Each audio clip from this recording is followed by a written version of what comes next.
I used to think some people were just born lucky. My sister, for example. She could drop a glass of milk, lie about it, and somehow our parents would apologize to her for putting too much pressure on her. Me? I could breathe too loud, and Mom would snap, "Why do you always make everything harder than it has to be?"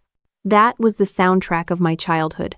My name's Harper, 33 now, but I grew up in a house that looked perfect from the outside white porch, flag in the yard, family photos lining the hallway like trophies. Inside, though, it was a two-story reminder that love had a hierarchy, and I was at the bottom. My sister, Isabel, was the golden one, the kind of kid teachers wrote home about: straight A's, school choir, homecoming queen, all that. My parents ate it up. She could do no wrong. And me? I was responsible, which was just their polite way of saying cheap labor. I did laundry, washed dishes, cooked meals when Mom had a headache. And somehow, when guests came over, they'd smile and say, "You have such a helpful daughter." Yeah, helpful. Like a maid. I still remember the moment I realized I wasn't just unlucky, I was expendable. I was 12, standing at the top of the stairs, listening to my parents argue because Isabel wanted a car for her 16th birthday. Dad said they couldn't afford it. Mom said, "Then maybe stop wasting money on Harper's school trips. Isabel actually has a future." They didn't know I was there, but that's when I stopped expecting love, to be fair. By the time I graduated high school, I didn't even bother applying to the colleges they promised to help me with. Isabel got a full ride thanks to Dad pulling strings with his boss at the bank, but I went straight to the recruiter's office and joined the army. The recruiter looked me up and down like I was lost. "You sure about this?" he asked. I was. I'd spent 18 years serving my family. I figured I might as well get paid for it. The army was the first place where people actually saw me, not as the other daughter, not as the maid, but as someone who earned respect. It wasn't easy, but compared to walking on eggshells at home, getting screamed at by a drill sergeant was practically therapy. Over the years, I built a career. Logistics and operations. Real work. Measurable results. I led people, made decisions, earned medals. My parents never once said they were proud. Isabel, meanwhile, got married to some guy who inherited a chain of car dealerships. The wedding was massive white tent, champagne, a live band. I wasn't invited to be a bridesmaid. I was invited to help organize. That's who I was to them. Still the maid. I kept my distance after that. Phone calls were rare and short. Holidays? I'd ship a box of cookies from whatever base I was stationed at, and Mom would text back, "Thanks, honey," like I'd mailed her an invoice. Honestly, I was fine with that.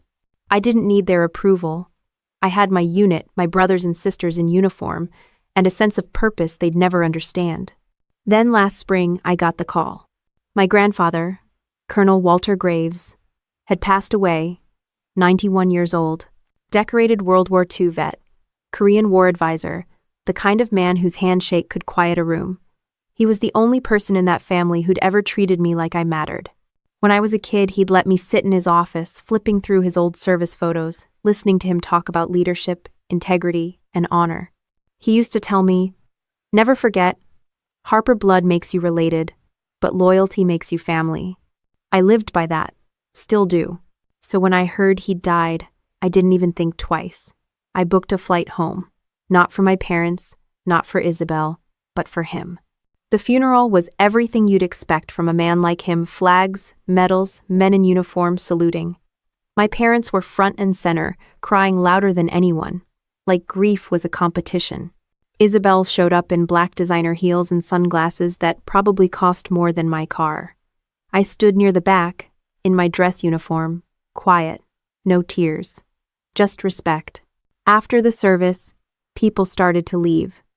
My father shook hands with local veterans, milking the attention. Isabel hugged guests with the grace of a politician's wife.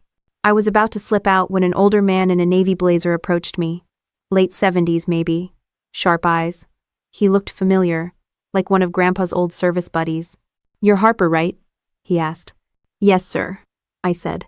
He reached into his jacket and pulled out a worn envelope. "Your grandfather wanted you to have this." He blinked. "Me?" He nodded. "Said it was important you got it personally. No one else." I took the envelope. It was yellowed, sealed with wax, my name handwritten across it in Grandpa's old block letters. To Harper, read only when I'm gone. That alone was enough to send a chill down my spine. I thanked the man, tucked the envelope into my jacket, and left before anyone saw. Something in my gut told me this wasn't a thank you for coming kind of letter. Grandpa wasn't sentimental like that. If he left something for me specifically, it meant something. When I got back to my rental car, I sat there for a long time, staring at it.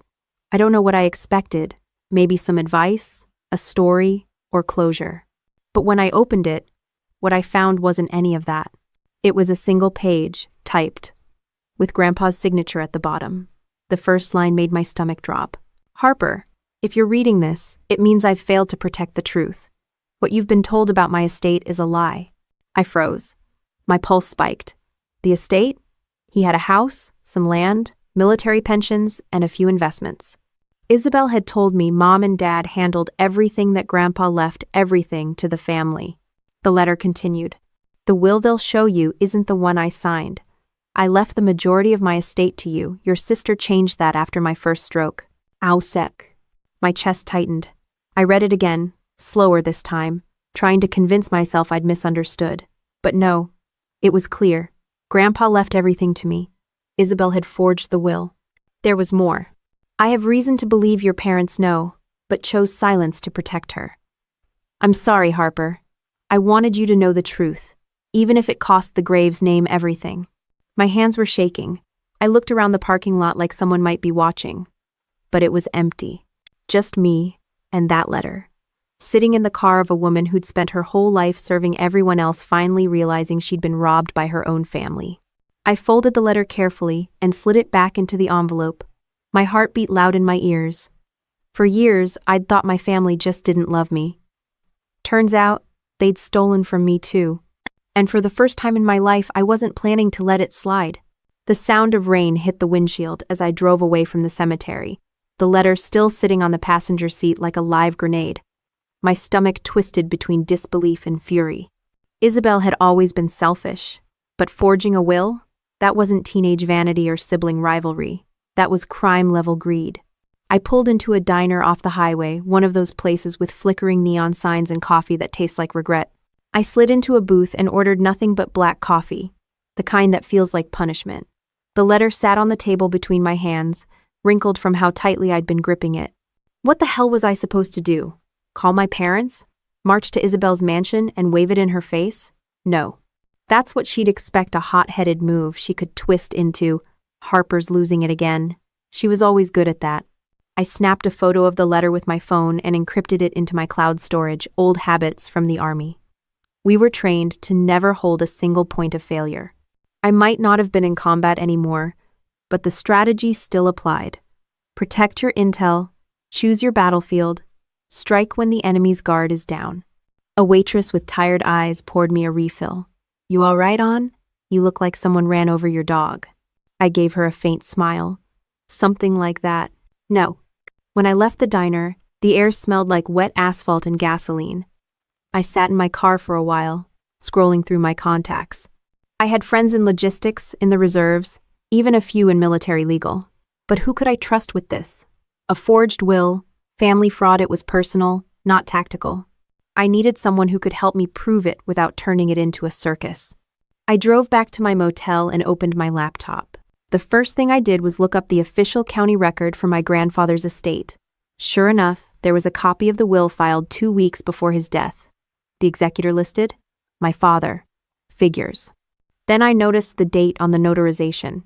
It didn't match the day Grandpa was in the hospital. I knew because I'd visited him that day.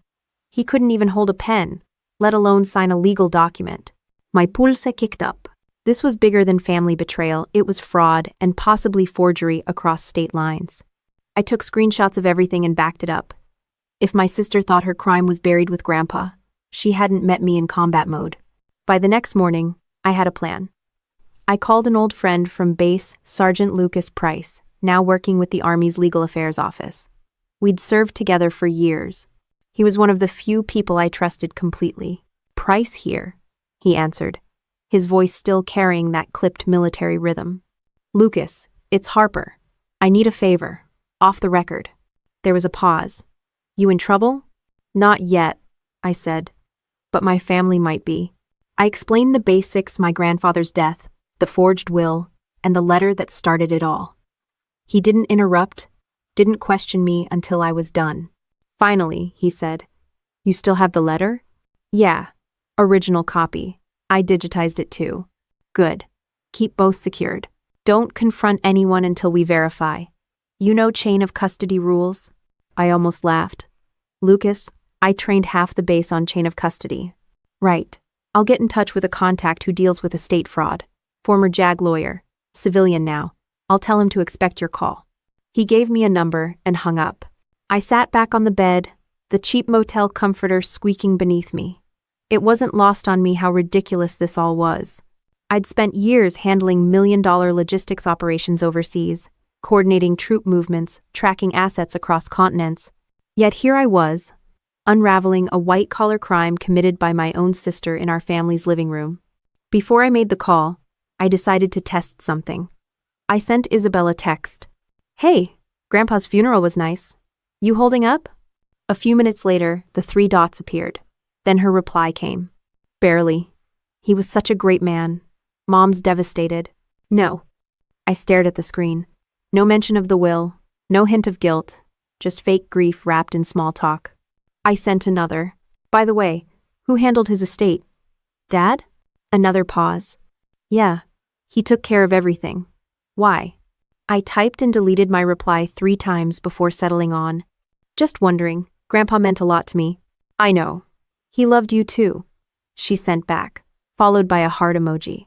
The irony almost made me laugh out loud.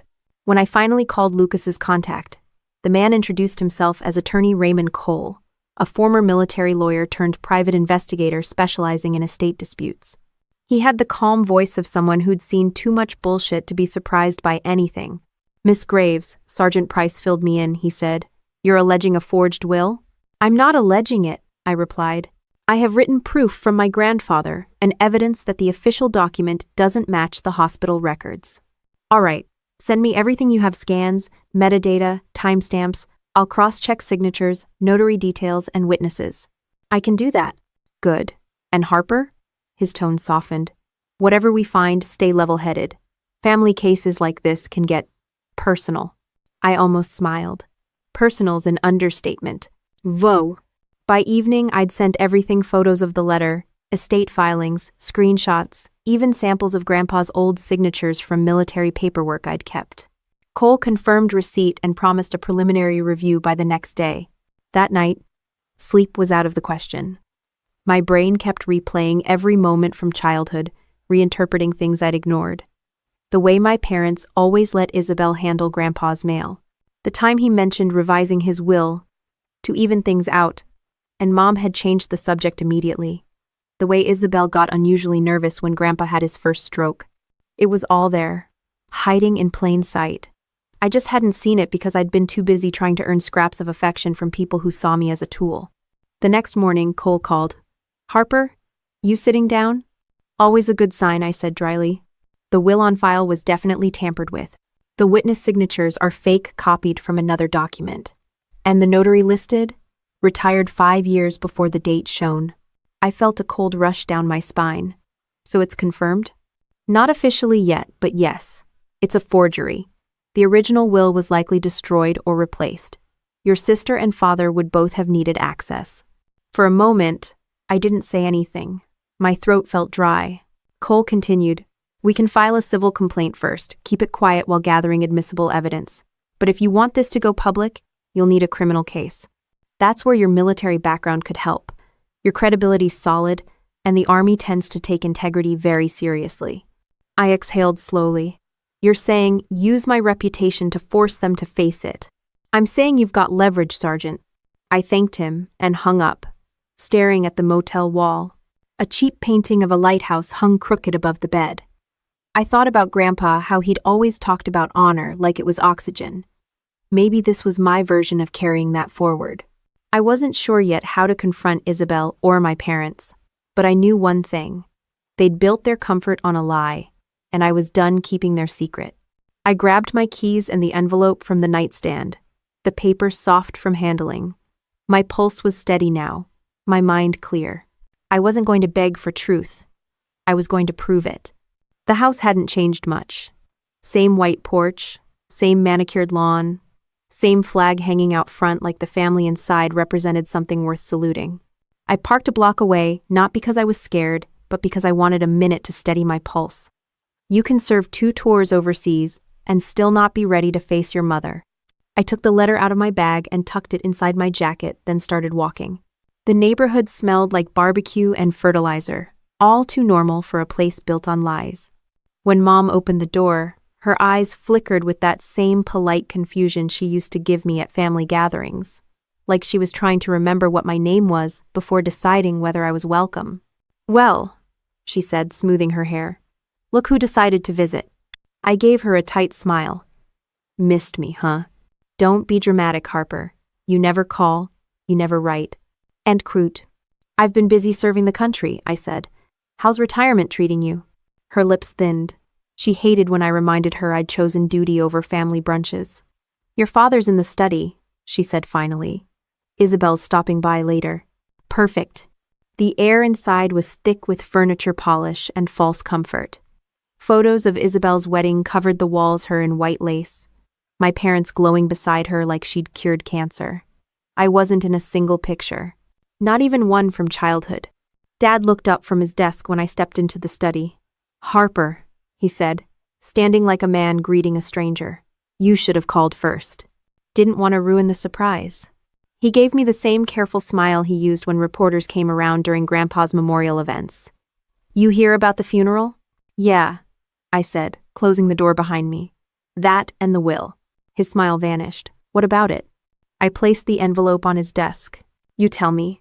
He looked at it like it was ticking. "Where'd you get that?" "From one of Grandpa's old friends," I said. "At the funeral. He said Grandpa wanted me to have it." Dad hesitated, then reached for it, but I pulled it back. "You can read it, but it doesn't leave this room."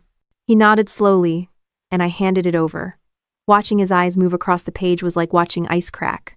His shoulders stiffened halfway through, and when he got to the part about Isabel forging the will, his jaw clenched so hard I thought he might break a tooth.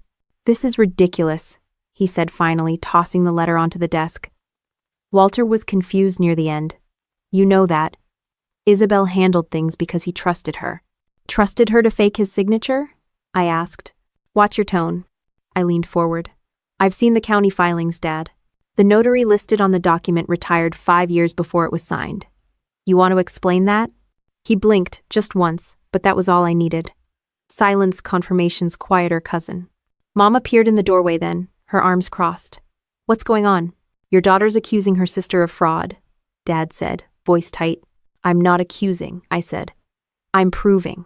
Mom's face hardened. "You've always been jealous of her. Even as a child, you couldn't stand that she was special." "Oh," I laughed, low and humorless. "Yeah, Mom, she's special all right. Special enough to rewrite a will and steal a man's legacy." Her eyes narrowed. "You've always looked for ways to hurt this family. First by joining the army instead of staying close, and now this. I won't let you drag us through the mud." I took a slow breath. "You don't have to. The truth's dirty enough on its own." Dad stepped forward, his voice calm but cold. "You have no idea what you're getting into. Do yourself a favor, burn that letter and move on." The part of me that once would have obeyed him was long gone. I looked him dead in the eye. "Not this time." A soft voice came from behind us. "What's going on?" Isabel stood in the doorway, perfectly put together as always. Designer coat, soft curls, eyes wide with practiced innocence, the family's little actress. I turned toward her. "You tell me. You're the one with the script." She frowned. "Excuse me?" "Grandpa's letter," I said, holding it up. "He left everything to me. You forged the new will." Her expression didn't change, not right away. Then she gave a soft, pitying smile. "Harper, you really should let this go. Grandpa wasn't well. I took care of the legal stuff because no one else would." "You mean because you didn't want anyone to see the real paperwork?" She sighed like I was being difficult. "You've been in the military too long. You see conspiracies everywhere." "No." "Yeah?" I said. Then explain the retired notary's signature. For a moment, the room went dead silent. Isabel glanced at Dad. He looked away. Mom shifted her weight, and in that one small movement, I saw the whole truth they all knew. My chest felt like it might burst. You let her do it, both of you. Mom's voice trembled. It was your grandfather's wish that the family stay united. He didn't want a thief for a granddaughter, I cut in. And he didn't want cowards for children. That got her. She went pale. Isabel stepped closer, lowering her voice. You really want to blow this up, Harper? After everything you've done to this family? I raised an eyebrow. Everything I've done? Running off? Embarrassing Mom and Dad, never being around when Grandpa got sick? You don't deserve a cent of what he left? There it was, the mask slipping. I smiled, small, sharp, controlled. Funny thing about deserve, Grandpa thought I did.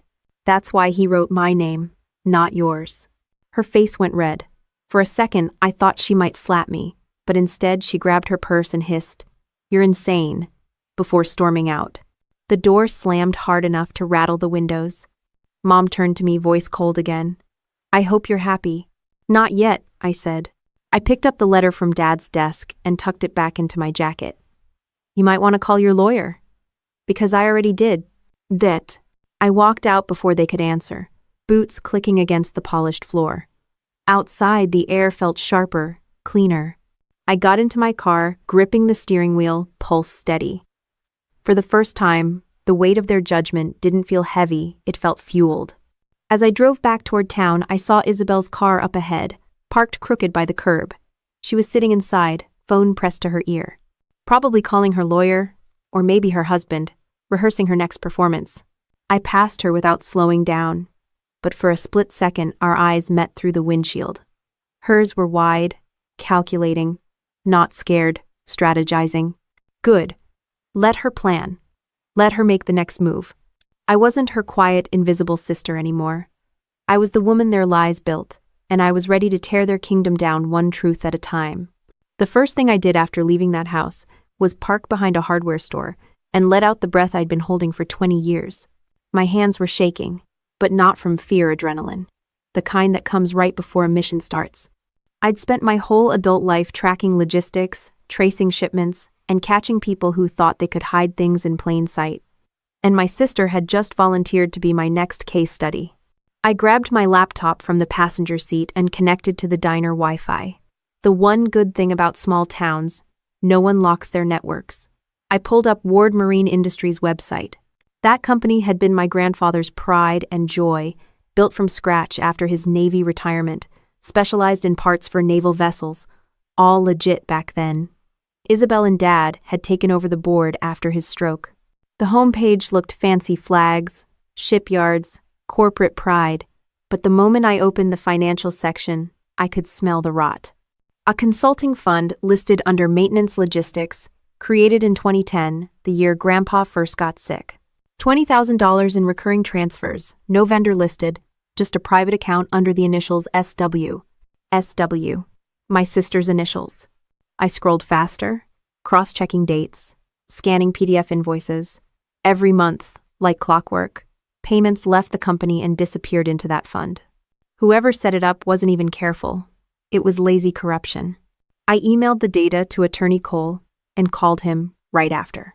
He answered on the second ring, voice low, like he was already expecting bad news.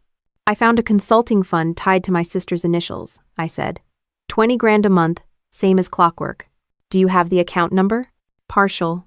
The rest is redacted.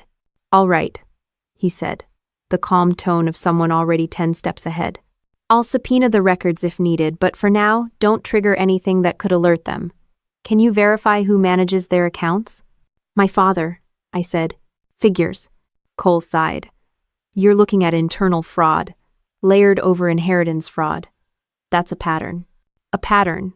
I'd seen patterns like that in procurement scandals, overseas ghost vendors, fake contracts, fake consultants. Same formula, different battlefield.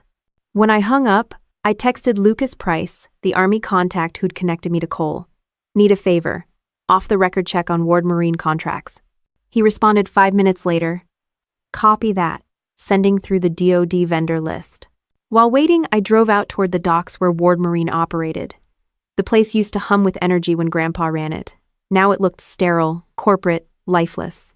I parked outside the gate and watched workers load crates stamped Navy Supply. The irony wasn't lost on me. My family was literally profiting off the military while pretending to honor it. I sat in the car, recording a voice memo to keep my thoughts straight, habit from years of field reports. Evidence shows pattern of misused funds, likely collusion between Isabel Ward and Richard Ward. Motive, greed and control.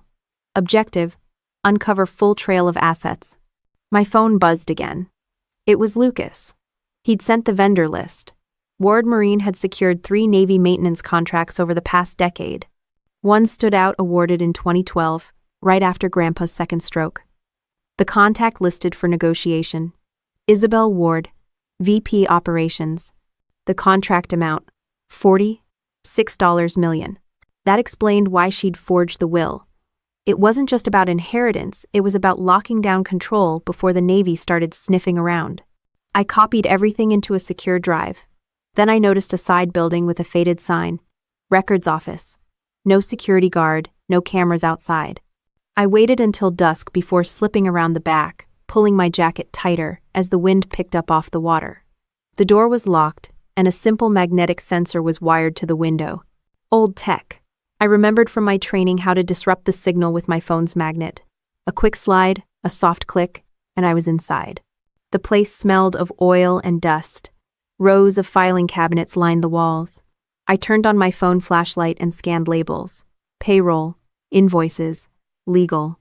The files were a mess, labeled with codes, not names. But Grandpa taught me his system once.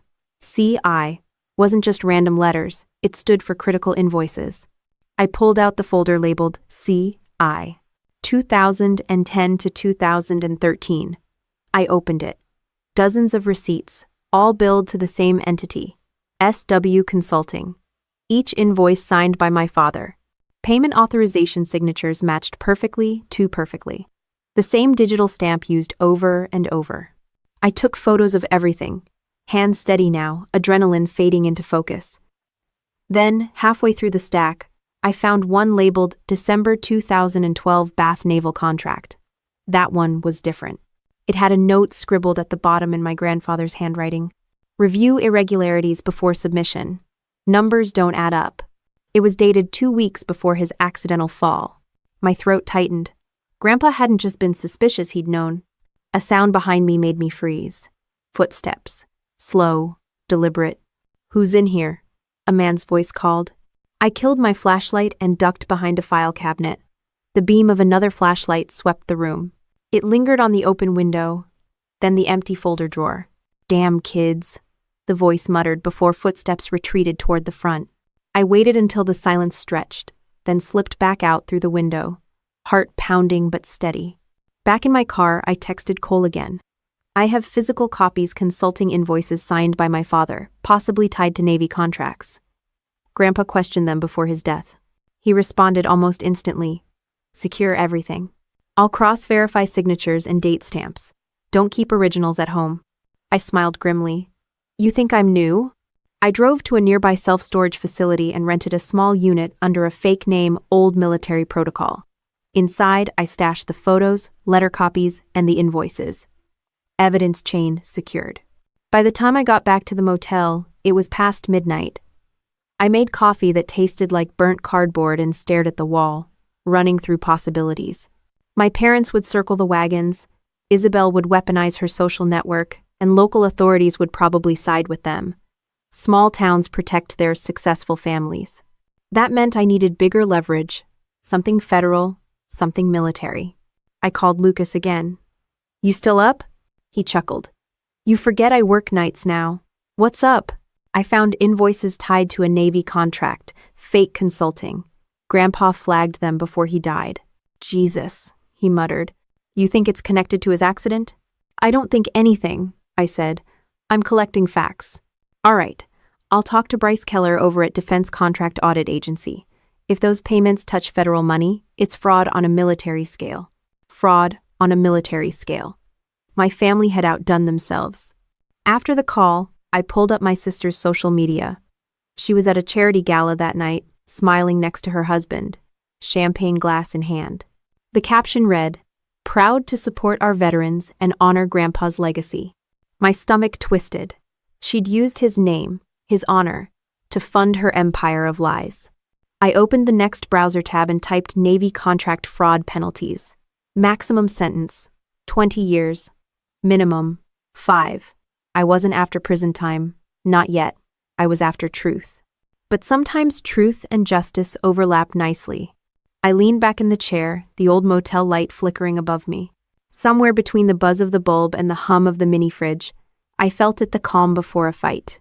The kind you don't start to win, but to finish right. I closed my laptop, grabbed my keys, and stepped outside. The night air cut cold against my skin, sharp and real. Somewhere out there, Isabel and Dad were sleeping soundly, thinking they'd buried the evidence forever. They were wrong. The morning I woke up to see my own face on the local news, I almost laughed. The headline read, "Disgraced Veteran Harasses Family Over Inheritance Dispute." The anchorwoman's tone was soft, sympathetic, like she was talking about a stray dog that had bitten someone out of confusion. My picture was the one from my army promotion, the one where I looked proud, upright, and disciplined. They'd used it to make me look unstable. I didn't have to guess who was behind it. Isabel always played the media like a violin. Her husband owned half the advertisers in town, and my father still played golf with the paper's editor. They'd coordinated this smear faster than most units coordinate supply runs. The reporter quoted a family source who said I'd been emotionally unstable since leaving the military, and that I'd been obsessively accusing relatives of crimes that never occurred. PTSD, manipulation, greed. They threw the whole thesaurus at me. By noon, my inbox was full of emails. Some from people I knew, old army friends, asking if I was okay. Some from strangers telling me to get therapy. And one from my mother, short and cutting. "You've gone too far. Stop this madness before you embarrass yourself further." I deleted them all. I'd been through worse. But the story wasn't just local. Within a day, it hit regional news. Isabel must have fed them a narrative. The jealous veteran sister, bitter about her sister's success. They even used photos of Isabel hugging my father at the funeral, painting her as the poor daughter under attack by her unhinged sibling. I poured myself a cup of bitter coffee and turned the TV off. The noise didn't matter. What mattered was evidence. Emotion was their weapon. Truth was mine. That afternoon, I met with Harold Green, the old Navy buddy who'd handed me Grandpa's letter. We met at a small veterans' diner by the harbor, the kind that still smelled like bacon grease and black coffee from the 60 seconds. He looked uneasy, his hands wrapped around his mug like he was holding on for balance. "They're already talking about you," he said quietly. "Your sister's got people believing you're dangerous." I smirked. If I were, she'd already know it. He gave a dry chuckle, then leaned closer. "You sure you want to keep pushing this? Folks with money and friends in the right places, they don't play fair." "Neither do I said. He nodded, eyes serious now. "Your grandfather trusted you for a reason. Don't let them turn you into the villain." "I won't." Before I left, he hesitated. "Your grandfather mentioned something odd before he died," he said. "He talked about his old service locker at the Bath Naval Bank. Said he left a final report there, code 48G. He told me to tell you that if things ever got loud. I think things are loud enough now, don't you?" I closed my hand around his. "It matters now." When I got back to the motel, I opened my laptop. The files were old, encrypted, but I'd spent years in logistics intelligence. I cracked it in under an hour. Inside was a folder labeled Ward Marine 2012. Dozens of PDFs, memos, contracts, and one particular chain of emails between Grandpa and a Navy liaison named Lieutenant Commander Bryce Keller. My pulse jumped at the name. Lucas had mentioned Keller before. The emails were explicit. Grandpa had discovered irregularities in the Ward Marine bid and wanted to report it. Bryce had agreed to review the numbers. The last message in the chain was dated 2 days before Grandpa's accident. From Lieutenant Commander Bryce Keller to Colonel Walter Graves. Received documents. Reviewing discrepancies. Please do not confront anyone until we speak Monday. I'll handle the internal report. The timestamp? Friday. Grandpa died Sunday. I sat there, staring at the screen. He hadn't fallen. Someone had made sure he wouldn't make it to Monday. Before I could think too far ahead, my phone buzzed. A text from an unknown number. "Stop digging. You're ruining your family's name." No signature. I deleted it, but a chill ran through me anyway. By evening, another hit piece appeared online. Army veteran under investigation for theft and harassment. It quoted anonymous sources who claimed I'd stolen company documents and broken into Ward Marine's office. That one hit close to home. Only someone from inside the company could have known I'd been there. I checked my motel parking lot from the window. No cars that looked out of place. But I knew better than to assume I wasn't being watched. I called Cole, my lawyer contact, and filled him in. "They're trying to discredit me before I can go public," I said. He didn't sound surprised. Classic move. Control the narrative before the facts catch up. "You still have the drive?" "Safe," I said. "But the leaks are coming from someone inside Ward Marine." "Your sister's not acting alone," he said. "Your father's signature's on those contracts. He's protecting more than her reputation." "Federal contracts, forged will, media cover-up," I said. "They built an empire on fraud." He exhaled through the phone. "Then we'll bring the empire down. But we do it clean. No leaks, no emotional plays. Just proof." "Proof I've got," I said. After the call, I reached out to Lucas again. "I found Bryce Keller's old emails with my grandfather. He mentioned an internal report." Lucas texted back minutes later. "Bryce still works for DCAA. I'll get him to call you." An hour later, my phone rang. The voice on the other end was calm, low, professional. "Captain Graves, I heard you've been digging into something that sounds familiar." "Lycan, Commander Keller, right?" He paused. "Just Bryce now. Retired. But yes." I told him everything. Grandpa's letter, the fake will, the forged contracts, the consulting fund, all of it. He didn't interrupt. When I finished, he said quietly, "Your grandfather was right. The numbers didn't add up. I filed an internal alert after his death, but it disappeared from the system within a week. I always suspected someone higher up squashed it." My grip tightened on the phone. "You think my family had help?" He hesitated. "If Ward Marine was funneling money through Navy contracts, it wouldn't have been possible without someone signing off. Maybe local, maybe federal." I felt the same mix of rage and clarity that used to hit me in combat zones, the kind that told you'd found the real enemy. "Can you get me those records?" I asked. "I'll see what I can dig up," he said. "But be careful. The kind of people who bury reports also bury witnesses. And a christen." When the call ended, I sat there staring at the motel ceiling. Somewhere between the cheap plaster and the hum of the air conditioner, I realized how deep this went. It wasn't just family betrayal anymore. It was systemic corruption. My sister had inherited the family talent for manipulation and weaponized it. The next day, I stopped at a local cafe for breakfast. When I walked in, conversations went quiet. The waitress gave me that nervous smile small towns reserve for people they've seen on TV for the wrong reasons. She slid a newspaper across the counter without a word. Front page, "Veterans' Family Fears for Safety." There was a photo of Isabel on the porch, fake tears in her eyes, talking to a reporter. The quote below read, "I just want my sister to get the help she needs. We love her, but she's not well." I folded the paper in half, dropped a $5 bill on the counter, and left. Outside, the wind off the bay was sharp and cold. I walked to my car, unlocked it, and sat behind the wheel for a long minute. My reputation, my name, my entire identity, they'd turned all of it into a weapon against me. But they'd made one fatal mistake. They'd reminded me exactly who I was. Not the family maid, not the broken soldier, not the woman who walked away. I was the one who always finished what she started.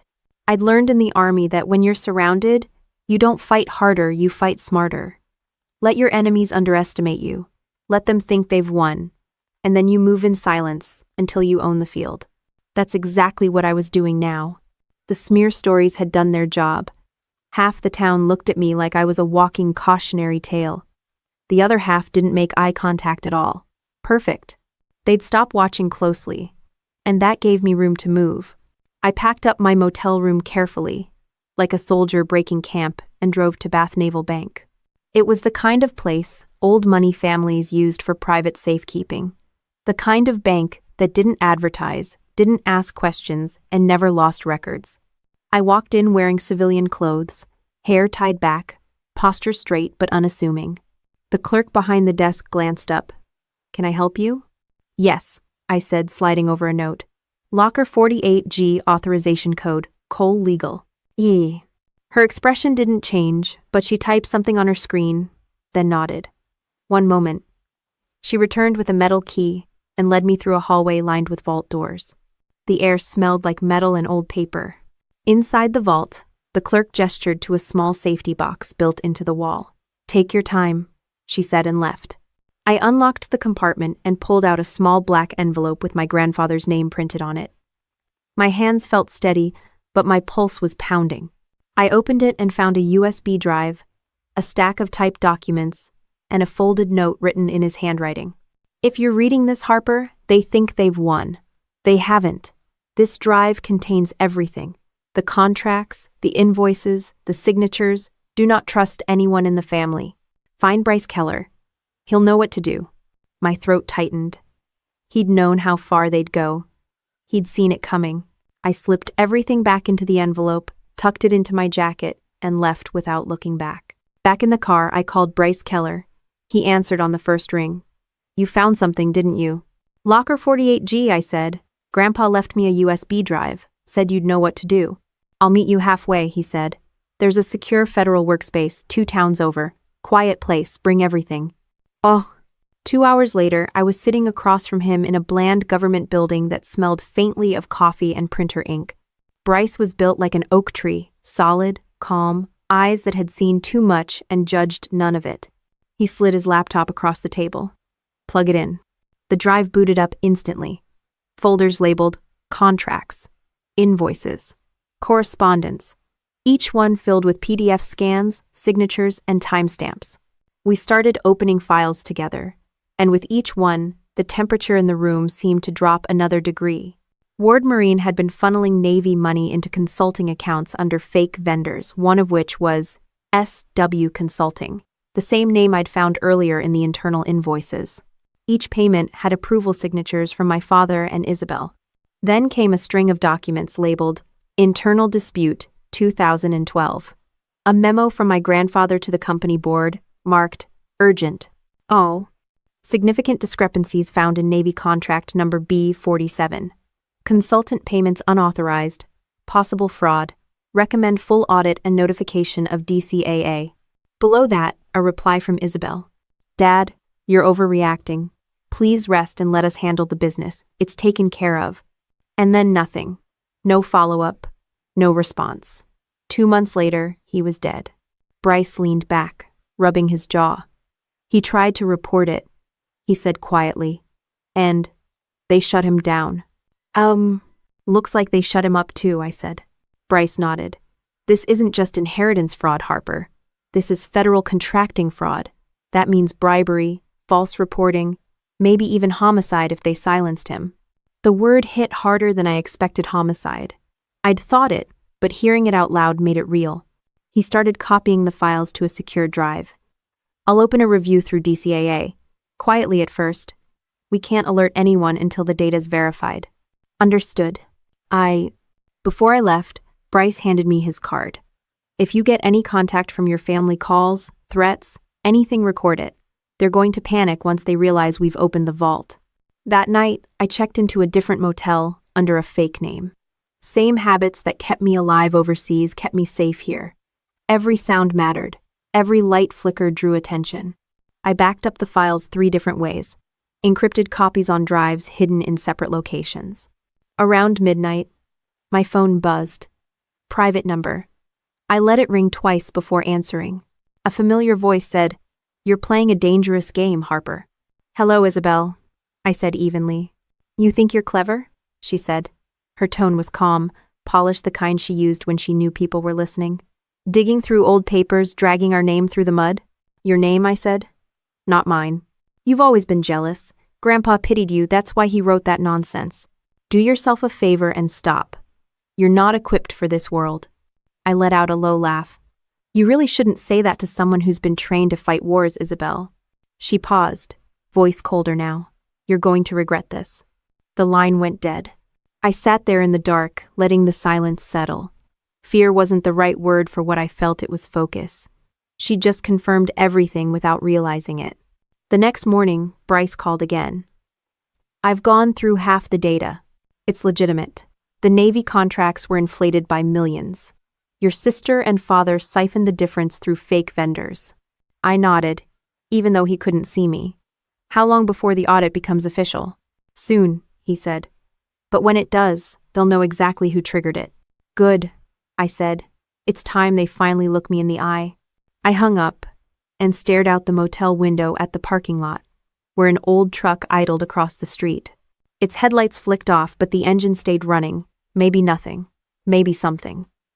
Either way, I reached for my phone and took a photo. When I zoomed in, I could just make out the driver, a man in a suit, face half hidden, pretending to check his phone. They were watching me now. That meant the story was breaking through their walls. I texted Bryce the photo. Guess the game's started.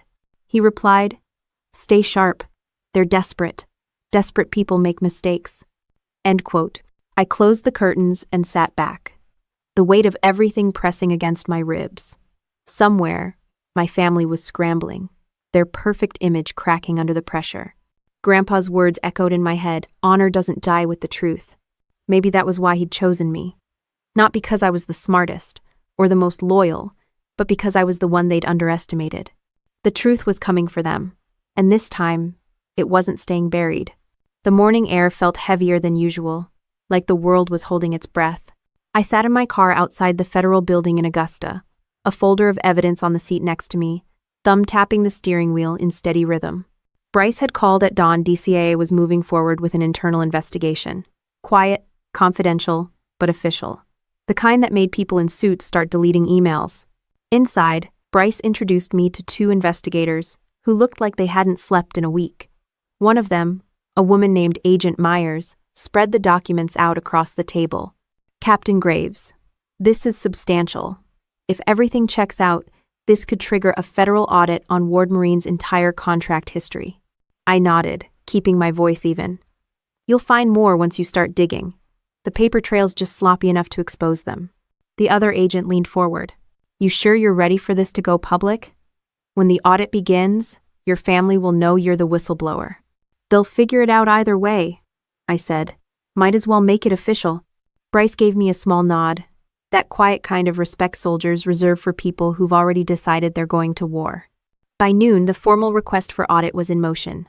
Within hours, an internal memo was flagged to the Department of Defense, possible fraudulent conduct involving Ward Marine Industries. That phrase alone was enough to make lawyers twitch. As I left the building, I checked my phone. 3 missed calls from my father. 1 from Mom, and 1 text from Isabel. You don't know what you've started. She was right. I didn't know. But I was about to find out. I drove to the docks later that evening. The Ward Marine Yard was still running, floodlights blazing over stacks of steel plating and cargo crates. From the outside, everything looked normal, men working. Forklifts beeping, the rhythmic clang of metal. But now, every sound felt like a lie. I parked behind the old records office, the one I'd broken into before. A security guard I didn't recognize was standing near the entrance, talking on his radio. Corporate must have tightened things up since my visit. I stayed in the car, watching, noting patterns. Same guard every 20 minutes, same truck arriving for pickup. Logistics didn't change, even when people did. My phone buzzed again. Bryce. We've confirmed a match. The fake consulting accounts were used to funnel Navy money through shell companies. Your sister's signatures are on multiple transfers. Your father's approval seals, too. Anything else? He hesitated. There's one more name on the ledger. Someone outside the family. That. Who? He exhaled. A contractor named Marcus Hale. Civilian liaison for Ward Marine. Used to work for the Navy's procurement office. I stared out at the docks. The guard was gone now, replaced by a man smoking near the shipping containers. The name sounded familiar. Hale was at Grandpa's funeral, I said slowly. He gave a speech about loyalty. Bryce's tone darkened. That's the same guy. He signed off on every one of your family's contracts since 2012. I gripped the phone tighter. So Isabel and Dad didn't just forge documents, they had a man on the inside. That's how fraud like this lasts over a decade, Bryce said. They weren't clever, they were connected. That night, I didn't go back to the motel. Instead, I drove to Harold's small house near the harbor. He was the one person who never lied to me, and I needed a clear head. When he opened the door, his face softened. "You look like hell," he said. "Feel like it too," I admitted, stepping inside. The smell of pipe tobacco and old leather filled the room. Harold poured me a drink without asking. "They're closing in, aren't they?" "DCAA's on it," I said. "But it's bigger than we thought. There's a contractor tied to the Navy feeding my family money. It's been going on for years." He nodded slowly. I knew Gerald was right to worry. He called me the week before he died. Said something about a Marcus's pushing new deals through. Told me if anything happened, to make sure his records didn't vanish. My chest tightened. "He said that?" "Word for word," Harold said. He sounded scared. Gerald wasn't a man who scared easy. We sat in silence for a moment. Then Harold added, "If Hale's still around, he's the link between your family's fraud and a federal crime, but you can't confront him alone." I smirked faintly. "You say that like I ever listen." Before Harold could answer, his phone rang. He checked the screen and frowned. Unknown number. He answered anyway, but before he could say a word, his face went pale. "Who is this?" he demanded. I watched as his knuckles whitened around the phone. Then he slammed it down, breathing hard. "What happened?" I asked. He met my eyes. "A voice told me to stop helping you. Said accidents happen." My jaw clenched. "They're watching us." "I can take care of myself," he said, but his voice betrayed the lie. I stood, pulling out my phone. "Not taking chances. Bryce needs to know." I sent him a short message. "They're threatening witnesses. Move fast." Bryce responded in less than a minute. "Already ahead of you. DCAA forwarding case to DOJ oversight. If anyone contacts you again, record it." Harold poured another drink, hands shaking slightly. "You think they'll really go after their own?" "They already did once," I said. "Grandpa tried to expose them. Look what it got him." The next morning, I woke up to the sound of knocking. For a second, my heart jumped. But it was just Bryce. He stood at the door in civilian clothes, holding a file. "Thought you might want this in person," he said. Inside the folder were the results of the Federal Trace Bank records linking SW Consulting and Hale Strategic Partners to a single offshore account in the Caymans. The balance was obscene millions. "Your sister's been laundering government money overseas," Bryce said. "This isn't just fraud anymore. This is criminal conspiracy." "Nah." I scanned the pages, my hands steady. "And Hale's the bridge." Bryce nodded. "DOJ's prepping indictments. But until they're filed, your family's going to fight like cornered animals. Be careful who you talk to." He left shortly after, and I stood there, looking out the window. The world outside was calm: the sea, the quiet docks, the flag waving lazily in the wind. But underneath, everything was shifting. Later that day, my phone rang again, Isabel's number. "Against my better judgment," I answered. Her voice was composed, icy. "You think you're some kind of hero? You're going to ruin everything Grandpa built." I laughed softly. "No, Isabel, I'm saving what's left of it." She didn't respond right away. Then she said, "You're about to make enemies you can't handle." "Funny," I said. "People used to say that about me in Iraq. I'm still here." She hung up without another word. I slipped my phone into my pocket and stepped outside. The air smelled of salt and fuel, the sky washed in gray. A truck passed by slow, tinted windows, hiding whoever was inside. Maybe it was nothing. Maybe not. Either way, it didn't change my next move. I was done being hunted. It was time to take control of the battlefield. Rain hit the windshield like small explosions as I sped down the coastal highway, the wipers barely keeping up. Harold hadn't answered my calls since last night, and something in my gut told me it wasn't because he was asleep. He wasn't the kind of man to ignore a phone, especially not after being threatened. When I pulled up to his house, the red and blue lights confirmed everything before I even stepped out of the car. 2 cruisers, a tow truck, and a small crowd of neighbors standing under umbrellas. My chest tightened. A state trooper stopped me at the tape. "Ma'am, You can't come through. I'm family, I said automatically. It wasn't true, but it felt right. He hesitated. Are you Harper Graves? Yes. He nodded grimly. You might want to talk to the detective inside. Inside, rainwater pooled near the doorway. Harold's truck was wrecked at the bottom of the hill, a single-car crash, they said. Brakes failed on a dry night. Clean cut, no skid marks. I'd seen too many accidents in war zones to mistake sabotage for coincidence. The detective, a man in his 50s with tired eyes, shook my hand. We're still gathering evidence, he said.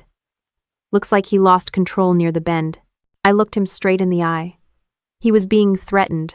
He didn't flinch. We found his phone in the vehicle. There were no outgoing calls. Because he didn't have time to make one, I said. The detective sighed. Look, Miss Graves, I understand you're under a lot of stress, but sometimes a crash is just a crash. And 3.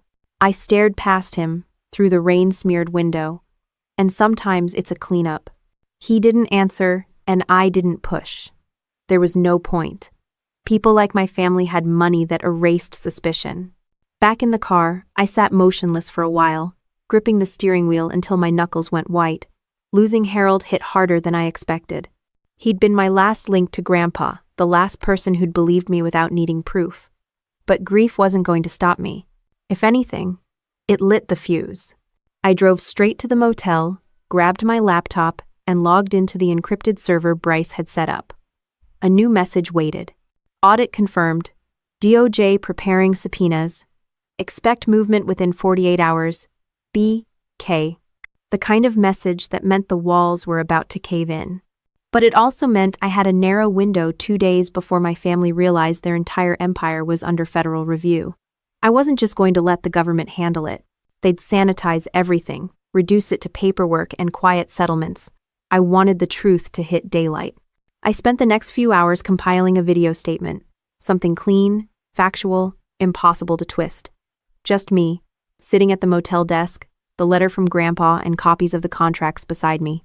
I didn't name names, but I laid out the evidence. The fraud, the forged will, the offshore accounts, and the threats. When I finished, I saved the file and uploaded encrypted copies to 3 separate cloud servers. Then, I mailed physical drives to 2 people I trusted, Lucas at the Army Legal Office and Bryce. If anything happened to me, that video would go live automatically within 48 hours. I wasn't being dramatic, just realistic. At sunset, I drove to the docks. The air smelled of diesel and salt. The shipyard workers were long gone, leaving behind the sound of waves hitting steel hulls. I walked along the pier where Grandpa used to take me fishing when I was little. For the first time since he died, I could almost hear his voice again. A soldier doesn't fight because she hates what's in front of her, Harper. She fights because she loves what's behind her. That hit harder than I expected. I took a deep breath, wiped the rain from my face, and pulled out my phone. Bryce answered on the first ring. Bad news, I said. Harold's dead. He was silent for a moment. Accident? Sure. If you believe in coincidences? I don't, he said. You're staying somewhere secure? For now. But if they're cleaning house, I won't be far behind. You won't be alone, he said. Doe's got eyes on the Ward estate. We're moving faster now. Good, I said, because I'm done hiding. That night I barely slept. Every creak of the floorboards, every hum from the refrigerator sounded like a threat. I checked my handgun twice, made sure the door was bolted, and kept my phone within reach. Somewhere between the rain and the static of my thoughts, I made a decision. If they wanted to silence me, they'd have to look me in the eye first. At dawn, I put on my uniform. Not the army one, the ceremonial jacket Grandpa gave me after my promotion. It still fit, though the years had roughened the seams. I stared at myself in the mirror, the patches dull but proud. I wasn't going to sneak around anymore. The Ward family had built their reputation on public image, so I'd bring the fight to their favorite battlefield, public attention. By 9 a.m., I was parked outside Ward Marine headquarters. The front windows gleamed with the company's logo, a proud anchor wrapped in a banner reading, "Integrity in every detail." I almost laughed. Inside, the receptionist froze when she saw me. Miss Ward, Miss Graves, do you have an appointment? No, I said, but you might want to call Isabel. Tell her it's urgent. She hesitated, then picked up the phone. 5 minutes later, Isabel appeared at the top of the stairs, flanked by 2 men in tailored suits. Her heels clicked against the tile like gunfire. Well, she said, voice smooth as glass. If it isn't our family embarrassment. I smiled. You've been busy. Cleaning up after Harold's accident, I assume? Her face didn't flicker. Careful, Harper. You're talking nonsense in a place full of witnesses. Good, I said. Witnesses are exactly what I want. One of the suits stepped forward. Ma'am, you'll need to leave. I ignored him and looked straight at my sister. You stole millions from the Navy. You forged Grandpa's will. You laundered money offshore, and you killed the only man who tried to stop you. Gasps echoed across the lobby.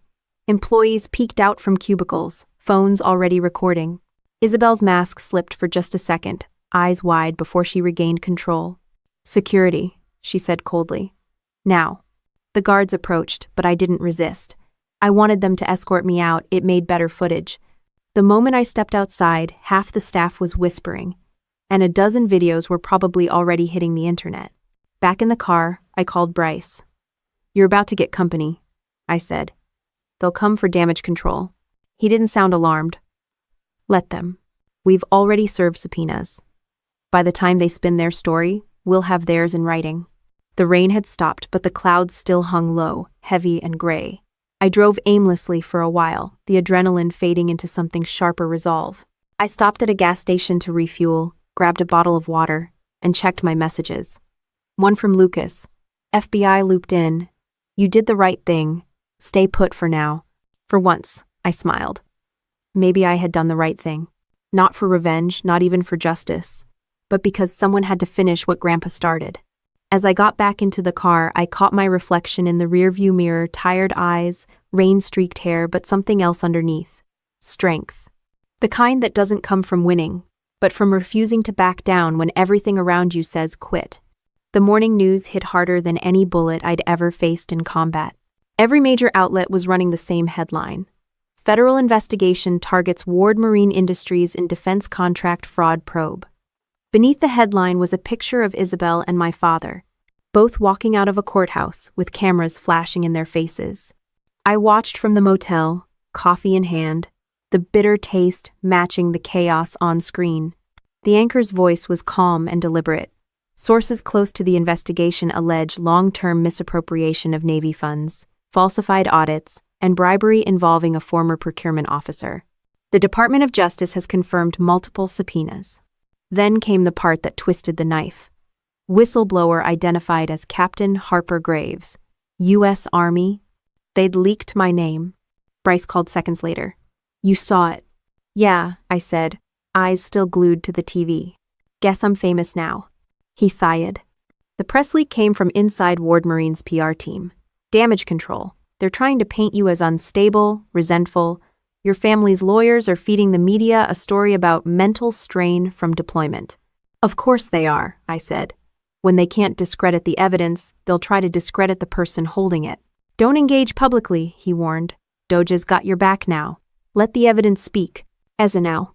I hung up and stared at my reflection in the TV screen. I looked tired, older somehow, but not broken. Not even close. My phone buzzed again, this time an unknown number. I answered. You happy now? My mother's voice, trembling with rage. I didn't say anything. Your father hasn't slept in days, she continued. Your sister's being hounded by reporters.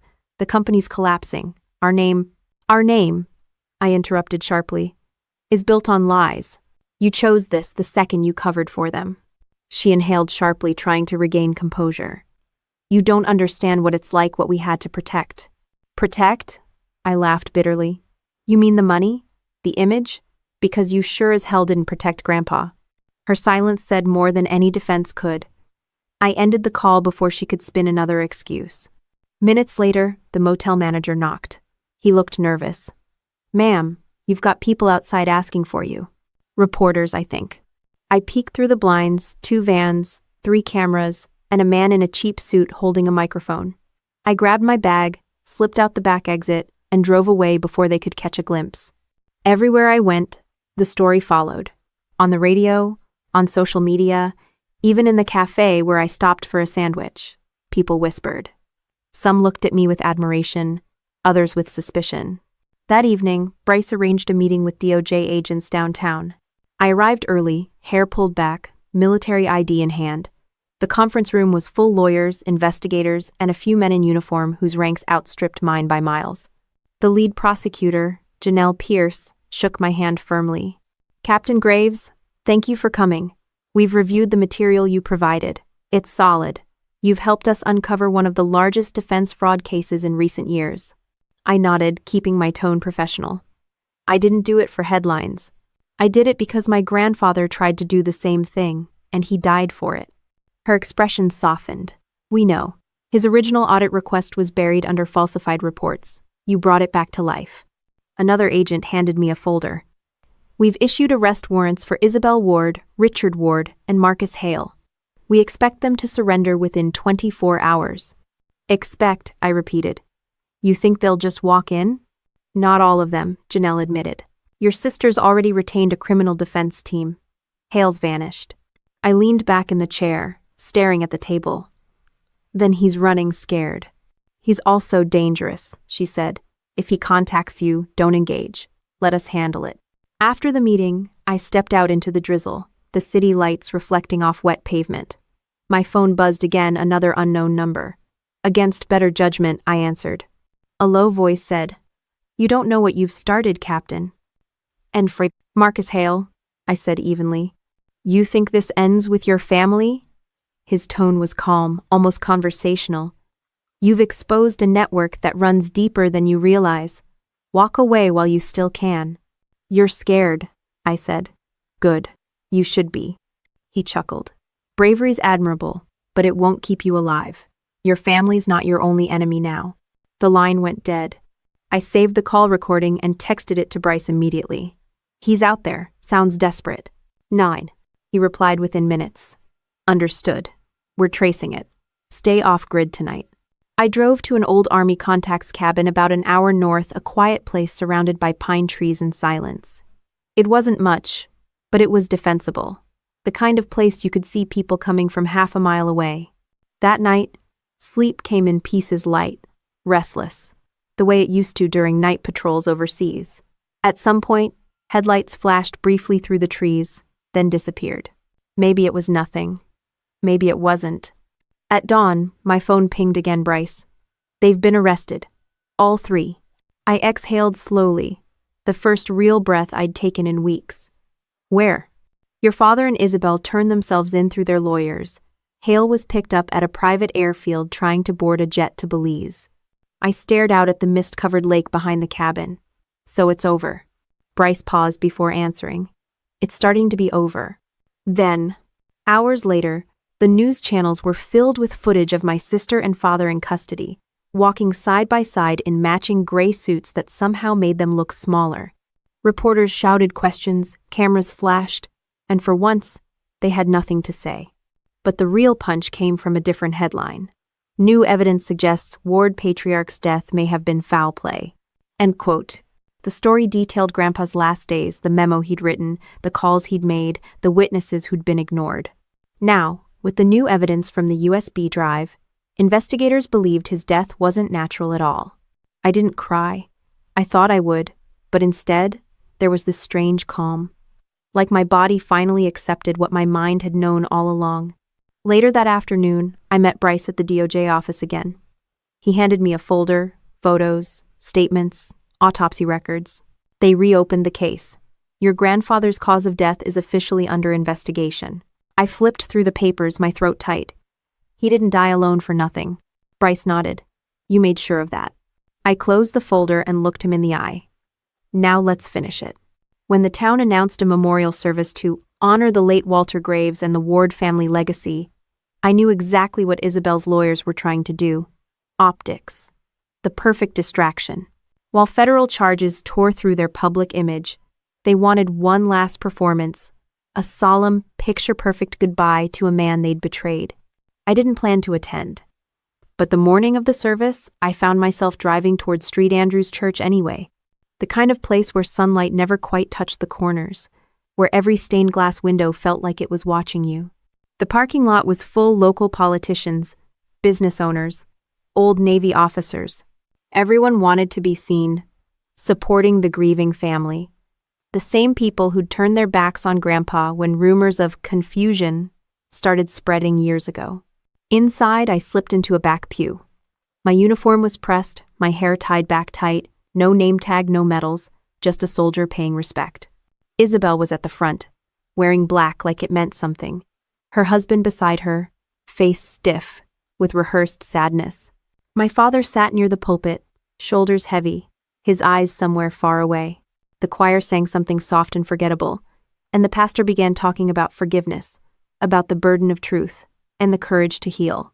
I almost laughed. Then Isabel stood up to speak. Her voice trembled just enough to sound believable. My grandfather was a man of great vision. He built our family on hard work and faith. And even now, through all this pain, I believe he would want unity, not division. She looked out over the audience, tears glistening like glass.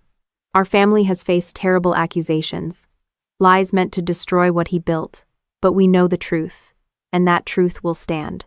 Every word was calculated. Every pause was crafted for sympathy. Something in me snapped. Before I could second-guess it, I was already standing. Heads turned as I walked down the aisle, the sound of my boots echoing through the church.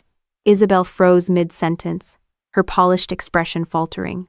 "Mind if I say a few words?" I said, loud enough for the microphone to pick it up. The pastor hesitated, eyes darting between us. "Miss," but Isabel forced a smile. "Of course. Family is always welcome." She didn't know what was coming. I stepped up to the pulpit, the same place where Grandpa's eulogy had been delivered 2 years earlier by the same people who'd covered up his death. I took a breath, steady and calm, then looked out at the crowd. "My name is Captain Harper Graves," I said. Walter Graves was my grandfather. A murmur rippled through the room. Some people recognized the name from the news. Others simply sensed something was about to break. "I wasn't supposed to be here," I continued. "Not because I wasn't invited, but because some people here hoped I'd stay quiet. They've spent years burying the truth under polite smiles and public speeches. But Grandpa deserves better than silence." I turned to face Isabel and my father. He was planning to expose corruption inside Ward Marine. He wrote reports. He contacted federal investigators. He found out about the fraud, the forged signatures, the money laundering, and he died 2 days before he could deliver that evidence. I was quote. A gasp spread across the pews. Cameras clicked from somewhere in the back. Isabel stood up. "That's a lie." "Is it?" I asked, holding up a folder. "Because the Department of Justice just confirmed everything. Your contracts, your offshore accounts, your partner's arrest. It's all real." She froze, lips parting but no words coming out. I looked back at the crowd. This family doesn't need unity. It needs accountability. The same kind of accountability my grandfather believed in. The kind that doesn't hide behind inheritance or power. My father finally spoke, voice hoarse. "Harper, enough. This isn't the place." "It's exactly the place," I said. "Because this is where you all stood 2 years ago and lied about how he died. You called it an accident. You called him confused. But you knew. You both knew." He didn't deny it. He just stared at the floor. The silence that followed was thicker than the air itself. I glanced down at the letter still folded in my hand, the one Grandpa had written me. His handwriting was shaky but clear. "Honor doesn't die with truth." I read it aloud. He wrote this before he died. "If they bury the truth, let the truth bury them instead." The room erupted, some in shock, some in disbelief. The pastor tried to regain control, but it was too late. Reporters had already rushed forward, phones recording, microphones lifted. I didn't stay to watch the chaos unfold. I left the letter on the pulpit, turned, and walked out. Outside, the wind hit hard, carrying the sound of shouting from inside the church. I walked across the grass toward the small memorial garden where Grandpa's ashes had been laid. The plaque read, "In honor of integrity, duty, and faith."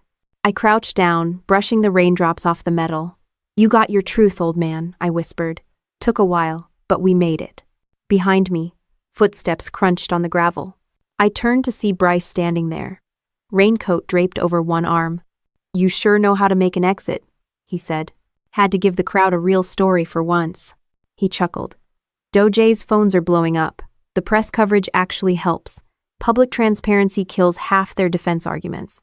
I smiled faintly. Guess I'm still doing your job for you. He handed me a small envelope. Preliminary results from the reopened autopsy. Toxicology confirmed presence of a sedative one not prescribed to your grandfather. I exhaled slowly. So he didn't fall. They made sure he couldn't get back up. Bryce nodded.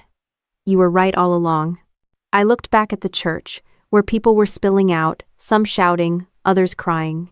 Justice doesn't bring him back, I said quietly, but it keeps them from doing it again. You going to press charges personally? He asked. I don't need to, I said. The truth already did. R10. We walked through the parking lot, the air thick with rain and tension. Reporters tried shouting questions, but I ignored them. Words didn't matter anymore. Evidence did. By the time I reached my car, the adrenaline had burned off, replaced with something steadier. Not relief, something better. Peace. As I pulled out onto the road, I caught one last glimpse of the church in the rearview mirror, Isabel. Surrounded by flashing cameras, her father's arm on her shoulder, both of them trapped in the spotlight they'd once used to hide. And for the first time in years, I didn't feel like running. I felt like standing still. Because for once, the truth wasn't chasing me. It was chasing them. The morning after the funeral felt unnaturally quiet. No reporters, no headlines, no calls. Just the hum of the fridge in the motel and the smell of cheap coffee. The silence felt strange, almost hollow, like the world had finally exhaled after months of holding its breath. I turned on the TV out of habit. Every channel was running the same footage from yesterday, my speech at the church. Isabel's stunned expression. My father's silence. The crawl at the bottom of the screen read, Ward Marine CEO and family face federal indictment following whistleblower revelations. I'm 6. The word whistleblower didn't sting anymore. It felt clean now earned. I sat there watching, not out of pride but because I wanted to see how truth looked once it stopped hiding. The cameras had caught everything. The confrontation, the crowd's reaction, the letter.